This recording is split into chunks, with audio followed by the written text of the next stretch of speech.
Hi ಸ್ನೇಹಿತರೆ, ಮತ್ತೊಂದು ವಿಡಿಯೋಕ್ಕೆ ತಮಗೆಲ್ಲರಿಗೂ ಸ್ವಾಗತ.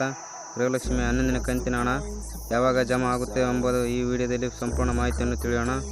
ಮತ್ತು 8, 9, 10ನೇ ಕಂತಿನ ಹಣ ಯಾರಿಗೆ ಬಂದಿಲ್ಲವೋ ಅವರು ಏಕೆ ಫಲಾನುಭವಿಗಳ ಖಾತೆಗೆ ಜಮಾ ಆಗಿಲ್ಲೋ ಅವರು ಭಯಪಡುವಂಥ ವಿಷಯ ಅಲ್ಲ.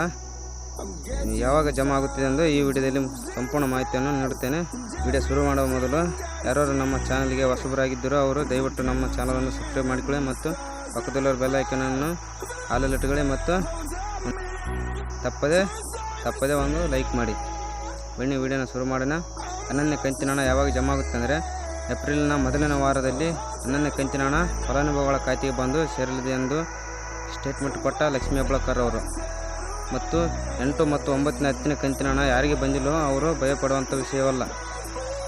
ಇದೇ 30ನೇ ತಾರೀಕಿನೊಳಗಾಗಿ 8, 9, 10ನೇ ಕಂತಿನ ಹಣ ಎಲ್ಲ ಫಲಾನುಭವಿಗಳ ಖಾತೆಗೆ ಬಂದು ಸೇರಲಿದೆ ಎಂದು ಸಂಪೂರ್ಣ ಮಾಹಿತಿ ನಮಗೆ ತಿಳಿದು ಬಂದಿದೆ. ಇದೇ ಥರ ಹೊಸ ವೀಡಿಯೋಗಳಿಗಾಗಿ ನಮ್ಮ ಯೂಟ್ಯೂಬ್ ಚಾನಲನ್ನು ತಪ್ಪದೇ ಸಬ್ಸ್ಕ್ರೈಬ್ ಆಗಿ. ಯಾರು ನಮ್ಮ ವಾಟ್ಸಪ್ ಗ್ರೂಪ್ಗೆ ಜಾಯ್ನ್ ಆಗಿಲ್ಲೋ ತಪ್ಪದೇ ಜಾಯ್ನ್ ಆಗಿ.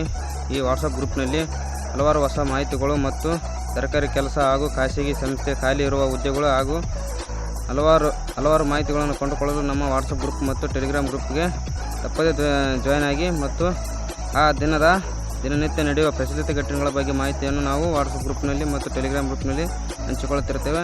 ಅದರ ಸಲುವಾಗಿ ತಪ್ಪದೇ ವಾಟ್ಸಪ್ ಗ್ರೂಪ್ಗೆ ಜಾಯ್ನ್ ಆಗಿ.